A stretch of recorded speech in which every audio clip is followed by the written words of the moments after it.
واش الخوت، نتمنى تكونوا كاملين بخير. وفيديو جديد راه تيقول لك ملي كيجي الخير كيجي في مره واحده، يعني دزم واحد الوعكه صحيه، يعني واحد الفيروس اللي تقريبا اللي كنسولو اكثر اللي كنسولو في هاد الوقيته هادي تيقول لك راه طايح الكاو. وثاني حاجه تجمعوا عليه واحد جوج ديال لي بليسيور كانوا ناضوا عليا كنزبلت ومشيت ترينيت في هاد الجو هذا، يعني في هاد البرد هذا. وبا كونطخ انا واحد البيرسون اللي شتوي، يعني عزيز عليه الجو هذا وهاد البرد هذا، وعاد كتكون عندي الكانه، يعني رجعت لي واحد البليسيور في الالبو ديالي وفي السكابولا ديالي، يعني تقريبا كنت انا منوكي واحد جوج سيمانات. ولكن هاد الغبره هادي راه ما دازش هكاك، راه جيت وجبت معايا الاخر. يعني هاد الفيديو هذا ماشي شبعان كاربس ولا شبعان فاطش، ولكن شبعان دهمان. يعني ملي تسمع هاد النويطه هادي اسير وجد شي دكيكه ديالك ولا شي قهوه ديالك ولا شي براد اتاي باش تكون معايا هو هذاك اللي كيف ما كتشوفوا في العنوان ديال الفيديو. اليوم ان شاء الله من مورا هاد الفيديو هذا غادي تكونوا قادرين تصايبوا بروغرام، واهم حاجه خاص بكم نتوما، يعني ماشي ديك البلان ديال الكوبي كولي، ولكن غادي تكون عندك واحد البرانسيب واحد الفكر ديال انك اي سيتوياسيون تحطيتي فيها وتصايب بروغرام على قد النيفو ديالك وعلى لي زوبجيكتيف ديالك والاهداف ديالك وشنو باغي. حيت الغلط اللي كيطيح فيه شحال من واحد سيرتو الناس اللي يلاه بادين الكاليستينكس هو مثلا هذاك البلان ديال شي حاجه اللي دغيا نوصل بها لشي حاجه، اولا واحد البروغرام باش نطلع به النيفو. حيت شحال من واحد كنخلق معاه واحد ديسكسيون واحد المحادثه خفيفه كنلقى باللي الدماغ ديالو عامر، خاص تكون ليه واحد الثقه في راسو وفي داك الشيء اللي هو تيقول. حيت راه بعض المرات شحال من واحد تلقى عنده واحد الافكار وكيفاش انه كينظم البروغرامات ديالو بواحد الطريقه اللي واعره بزاف. ومن مورا هاد الفيديو ان شاء الله غادي تكون قادر تصاوب بروغرام خاص بيك نتايا، شي بروغرام الاخر.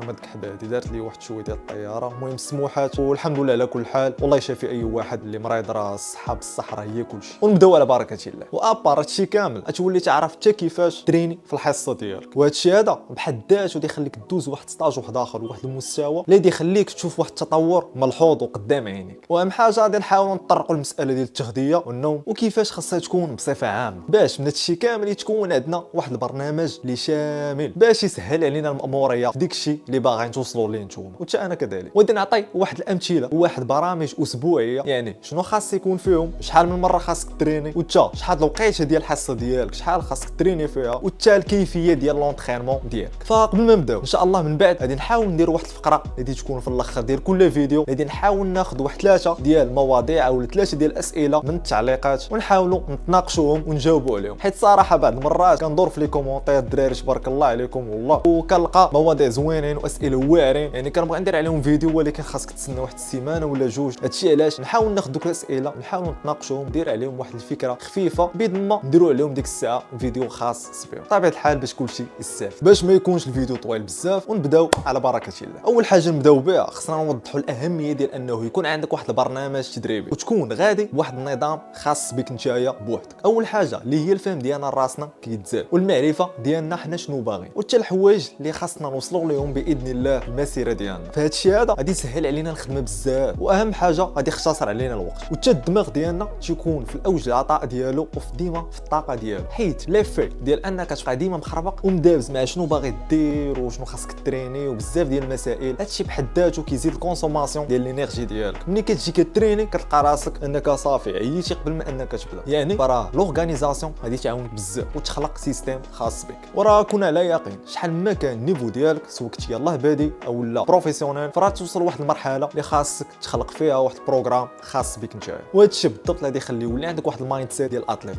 وتبان اللمسه الخاصه بك في هذه الرياضه هذه، حيت كتزاد عندك واحد القدره اللي هي الابداع مع الوقت. وانت كتصاوب البروغرامات ديالك بوحدك ومع الوقت المستوى ديال الكرياتيفيتي ديالك غادي وكيطلع، وهذا الشيء كيخلي عندك واحد الاستقلاليه في التفكير وفي لونطرينمون ديالك. وبطبيعه الحال هذا الشيء راه كينطبق على اي دومين كيف ما كان. ودابا غادي ندخلوا للب والنواة ديال الموضوع وديال الفيديو، ودي هي غادي نصايبوا واحد البروغرام ديال السيمانه كامل وعلى حسب ايام الاسبوع ديالنا. اول حاجه غنمشيو بالبرانسيب ديال بوش والبو، اولا البرانسيب ديالنا حنايا صحاب ستاشي اللي هو الفرونت ليفر والبلانش. فانا غادي نحاول نعطي داك الشيء انا اللي عندي وعلى حساب ليكسبيريونس ديالي، وانتم تقدروا ديروا كيف ما بغيتوا نتوما وديروا دي موديفيكاسيون خاصين بكم. اول حاجه عندنا 7 ايام في السيمانه، زعما راه قلت شي حاجه جديده. المهم عندنا 7 ايام في السيمانه ونحاولوا نستغلوهم ما امكن، نتوكلوا على الله. اول حاجه نديروا بحساب ديال انك ديجا واخد واحد النهار ديال الراحه وواحد الريستاي وراك ناوي تبدا ان شاء الله السيمانه ديالك من الاول. اول حاجه ان شاء الله نتوكلوا عليها واللي هي لاكتيفاسيون، غتكون عندنا نهار الاثنين. شنو هي لاكتيفاسيون؟ اللي هي كنديروا واحد التنشيط للجسم ديالنا والجهاز العصبي ديالنا باش اول حاجه انه يتاكتيفا، ومني نبغيو نترينيو في لي كومبو ديالنا وفي لونطرينمون ديالنا العاديه ما نحسوش بديك التقوليه وكتحس براسك بحال الا عمرك ترينيتي. وبالاخص الناس اللي ديجا معمقين في الدومين ديال ستاتيك، يعني كيقصروا على بيرفورمانس ديال فرونت ليفر اولا البلونش لي كومبو ديالو. يعني كيف ما قلنا اليوم الاول من ايام الاسبوع نحاولوا نديروا فيه لاكتيفاسيون، ونكونوا هاني باقي هذا البلان ديال لاكتيفاسيون حيت بالنسبه لي سهل عليه بزاف ديال الحوايج باقي غادي نزيدوا نتعمقوا فيه. من موراها يجي النهار اللي بعدو غادي نديروا فيه اي حاجه متعلقه بالبوش والبول، بمعنى الفرونت ليفر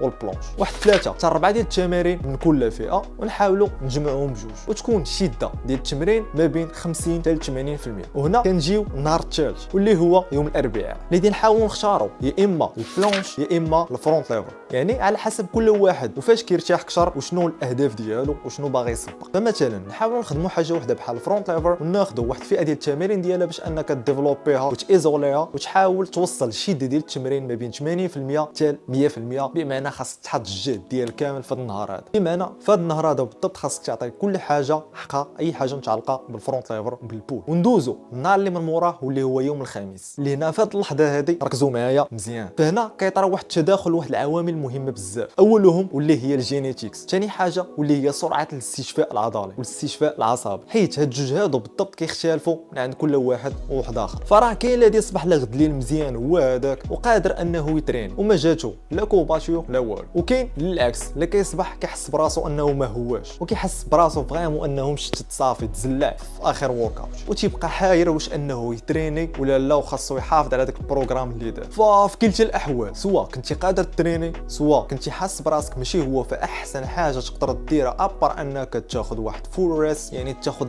الراحه 100%، هي دير ستريتشين واللي هما تمارين ديال الاطاله. يعني فعلى الاقل حاول غير في هذا النهار هذا تدخل هذه الحصه هذه اولا ديك 10 حتى 15 دقيقه ديال الاطاله في هذا النهار اولا في البرنامج ديالك. فاول حاجه هادشي هذا يعاونك في سرعه الاستشفاء العضلي وحتى في الكواليتي ديالها، ويعاونك على الريكوبيراسيون وترجع للمحسن. واهم حاجه اللي انه كتخفف الضغط على الجسم ديالك وعلى لي ميسكل ديالك وعلى لي طوندون ديالك وعلى كلشي، وهادشي هذا بحد ذاته يخليك ترجع انفجاري. وهنا كنجيو اليوم الخامس واللي هو الجمعه، اللي كنكونوا كنديروا العكس ديال اخر حصه كنا ترينينا فيها. فمثلا كنا قصرنا وترينينا على الفرونت ليفر كنديروا البوش كنديروا البلونش، اولا الا كنا قصرنا البلونش في هذه الحصه هذه كنحاولوا نديروا كل ما يتعلق بالبول وبالفرونت ليفر، يعني باش نخليو ديك الفئه ديال العضلات ديجا تاخذ الماكسيموم بوسيبل ديال الراحه ديالها، وفي نفس الوقت نكونوا خدامين على حوايج اخرين. وبطبيعه الحال حتى هنايا تكون الشده ديال التمرين ما بين 80% حتى 100%. وتا هذا البلان هذا ديال لي بورسونتاج ديال النسب ديال انك تحاول تادابطي معاهم نزيد نشرحوا اكثر. كيف ما جرات العاده كذلك نحاولوا ناخذوا واحد الفئه ديال التمارين اللي كتستهدف كل نطاق كل حاجه اللي كنحسوا براسنا حنايا ضعافين فيها وخاصنا نخدموا عليها ونحاولوا نعطيهم الضغط. مع العلم فهاد الشيء كامل الحصه ما تحاولوش تفوتوا ساعه حتى ساعه ونص. فهاديك الخزعبيلات دوك الخرافات ديال خاصك تريني 6 سوايع 4 سوايع 3 سوايع، هادشي راه ما كاينش الخوت باش تعرفوا شنو كاين. يعني حتى الا كانت واحد الحصه فيها 4 سوايع 3 سوايع ما كتكونش كامله لونطرينمون. يعني كيف ما عارفين حنايا باش كنكونوا كنترينيو بوحدنا ماشي هي اولا ماشي هو بحال الفايب باش كتكون كتريني مع الدراري في بارك اولا في شي كونترول. يعني هذيك الهضره وديك الدردشه اللي كتكون وداك الامبيونس اللي كتكون هذيك اللي كتاخذ لنا الوقت. يعني ماشي في لونطرينمون ديالنا ترينيو 3 السوايع اولا 4 السوايع. يعني هذا البلان هذا ما خدامش. تيقول لك اللهم قليلهم داوم اولا كثيرهم قطر. يعني بخلاصه السيونس ديالك تكون ما بين ساعه حتى ساعه ونص الماكسيم، وندير معاكم زوين بلا ما نحسبوا ديك الوقيته ديال الورم اب وديال التسخينات، فهمتي، باش هادشي كامل ما ندخلوش في البيرن اوت ونهلكوا راسنا براسنا. وهنا ندوزو اليوم الفوريه الصباح. وهنا ندوزو اليوم السادس واللي مهم بزاف، ولا هاد الحصه هادي كتكون مقسمه لجوج ديال الفقرات اولا جوج ديال الاجزاء اولا جوج ديال لي بارتي، سميوها كيف ما بغيتو. البارتي الاولى اللي كنحاولوا نديروا فيها واحد الكومبينيشن ما بين داك الشيء اللي كنا خدمناه شحال هادي في السيمانه ديالنا زعما، اولا دوك السكيلز اللي انت ديجا عندك بحال فرونت ليفر اولا بلونش كتحاول دير واحد لي كومبو اولا بالكومبينيشن كتجمعهم بجوج. باش هادشي هذا ابار انك كتونلوكي السكيلز ديالك وكتوصل ليهم كتكون كتخدم على قدره التحمل وعلى لونديرونس باش تجمع جوج ديال الحركات، وهذا الشيء هذا غادي يخليك تلعب لي كومبو اللي هما طوا ما بين البوش وما بين البول. في الجزء الثاني ديال هذه الحصه هذه كنختموها بالرونفورسمون، بمعنى بول ابس، ديبس، بوش ابس، كل ما يتعلق بشي حاجه كتسمى التقويه ديال العضلات ديالنا والمفاصل ديالنا. وعلاش لا ديروا واحد 10 دقائق ديال تمارين الاطاله في هذه الحصه هذه، وهنا كتكون ختمتي السيمانه ديالك. وحنا كنكونوا صاوبنا واحد البرنامج خفيف ظريف وخاص بنا وعلى الاهداف ديالنا. وبطبيعه الحال كيف ما قلت في الاول ديال الفيديو، فراه تقدروا تصاوبوا بطريقه خاصه بك نتايا بوحدك، اولا تزيد تعمق فيك. ان شاء الله كنتي كتخدم على سكيلز نيت بحال البريس، بحال الفرونت ايفر بول اب، 16 الفيكتوريان. تاخذ مثلا النهار اللي يكون عندك فيه مثلا البول، تاخذ واحد جوج الاساسيات وتبازا عليهم، بحال مثلا تيك باغي تبازا على انك تزيد في ريبيتيسيون في الفرونت ايفر بول ابس، وتزيد معها واحد حاجه اخرى بحال التاتش اولا الفيكتوريان. كذلك بالنسبه للبلونش، فلا كنتي باغي تزيد في التكرارات ديالك في البلونش بوش ابس، تقدر تكومبينيها مع البلونش بريس اولا تختم بالمالتيز. وهي صراحه انا كرأي شخصي كنفضل بحال المالتيز اولا ستريتش ارم تاتش اولا الحركات اللي تكونوا شويه متقدمه، هادو دير ليهم نهار خاص بهم. وبطبيعه الحال مره هكا باش تحاول تولف انك تجمع ما بين جوج حوايج ثلاثه الحوايج وتعلم تخدم على لي كومبو. هادشي هذا غادي يعاون بزاف الدراري المقبلين على انهم يشاركوا في لي كومبيتيسيون ان شاء الله. فبطبيعه الحال انا ما جايش نعطيك بروغرام عادي ونقول لك هاك سير الترينينغ، بالعكس انا كنفكر على اللونغ تيرم، على المدى البعيد ديال انك تمشي بعيد في هذا السبور هذا. وهادشي هذا اللي ناوي ان شاء الله انني نطبقه ونمشي كاع مع الدراري اللي باغيين يطلعوا النيفو في الكاليستينيكس وفي ستريت ورك اوت وسيرتو ستاتيك. بلاتي ما بغاش يطلع النيفو في هذا المغرب هذا غنطلعوه بزز ان شاء الله. هادشي هذا مشينا بوحدي راه تنتوما. نرجعوا للسوجي ديالنا، بمعنى من هادشي كامل كنحاولوا نقسموا السيمانه ديالنا على حساب لي بوزوان ديالنا وعلى حنا شنو محتاجين وشنو خاصنا باش نخدموا باش نطلعوا النيفو ديالنا. فراه مثلا كاين واحد برانسيب واحد اخر اللي متعلق بالفوليوم والفورم. باقي البلان هذا ما بغيتش نتعمق فيه اكثر باش ما نخربقكمش بزاف، هذا خاصو فيديو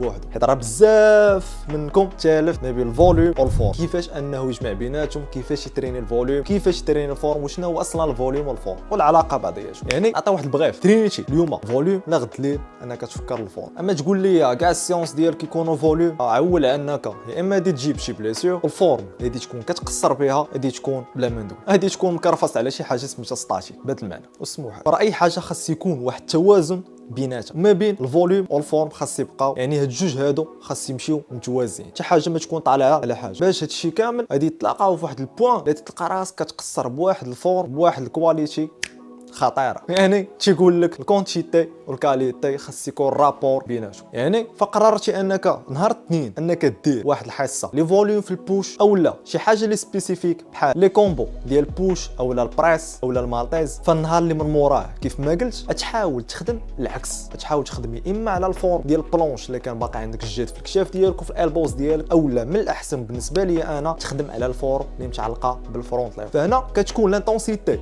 ديال الورك اوت يعني الشده ديال التمرين كتكون ناقصه ولكن الكاليتي كتكون طالعه. يعني كيف ما قلت خاصنا نمشيو بواحد التوازن ما بين الفورم والفوليوم، ما بين الكاليتي والكونتيتي. هادشي هذا ثيق بيا لا محتاج نقولوا، الا تبعتي هاد البرانسيب هذا غادي تشوف واحد الريزالت واحد النتائج.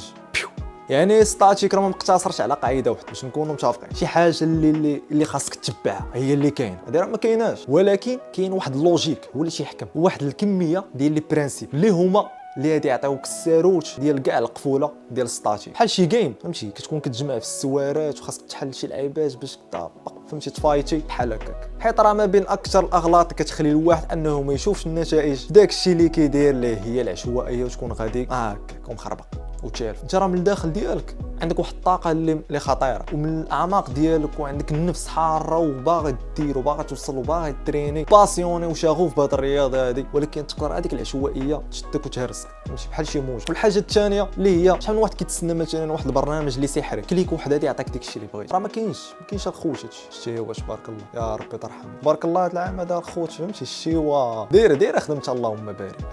الشتا الخوت والله يشرح الرحمه ديال ربي. حتى الجو ديال الشتا عرفتي ملي كيصب وديك الشمس اللي كتزيد من موراه اللي كتجي من موراه كتكون سبيسيال فهمتي. الجو كيتنقى شي واحد كشي فخاش. سيرتو الناس اللي كيجريو في الصباح يحسوا بهذا البلان. يعني الخوت شي حاجه اللي غادي تعطيك داك الشيء اللي بغيتي كيف ما قلت كليك وحده راه ما كايناش بصراحه. المهم الا كانت الخوت باسيو لخوك راني واحد في واحد المهم اجي دابا نديطايي شنو خاص يكون لونطرينمون ديالك، يعني في وسط السيونس ديالك شنو كيطرا دوك الخبايا فهمتي. اولا وقبل كل شيء الوارم اب ثم الوارم اب، تسخينات ثم تسخينات. ثاني حاجه خصوصا الا كنتي كتقصر ستاتيك، زعما ستاتيك بوحدك، ضروري خاصك تبدا بواحد الفئه ديال التمارين اولا واحد السكيلز هذوك اللي كتخدم عليهم، كتاخذ وحده فيهم اولا واحد جوج وكتحط الشده ديال 101% باش الجهاز العصبي ديالنا في البلاصه يجي واحد الشوك، والجسم ديالك يجي واحد الشوك في البلاصه يتجمع ويتادابطا مع هاد الشوك هادي اللي دوينا عليه. موراها كتحس بواحد الخفه اللي واعره بزاف وسط السيونس ديالك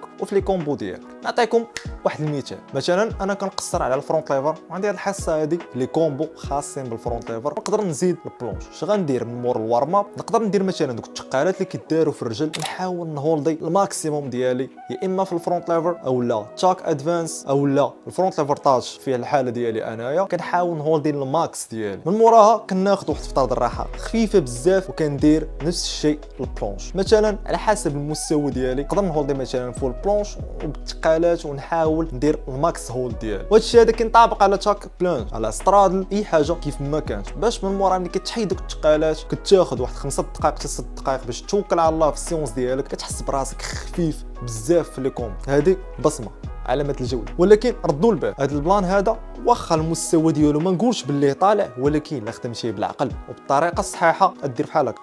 ولكن البرينسيپ هذا واعر بزاف، يعني المهم تمشي في اطار المستوى ديالك وديك الشيء اللي انت محتاج ليه واللي واصل ليه. ما تحاولش انك ستيبي واحد الخطوه اللي انت باقي ما مبازيش فيها بزاف وتحاول تمشي لشي حاجه اللي من موراها هذه لا، وما تحاولش تضغط على راسك فكريا وتبغي تسبق الاحداث. فعندك تمشي دير شي حاجه فوق الطاقه ديالك وتصدق مبليسي وتقول حكا راه قال ايمن اولا قال زور عندك. وهنا بالنسبه للمبتدئين، يعني ماشي المبتدئين ولكن يلاه مقبلين على هذه الرياضه هذه وكيتسائلوا شنو خاص يكون في السيونس ديالنا باش نوجدوا راسنا من بعد وتا حنا نوليو نقصروا ستاتيك ونوليو نقصروا على الفرونت ليفر والبلونج.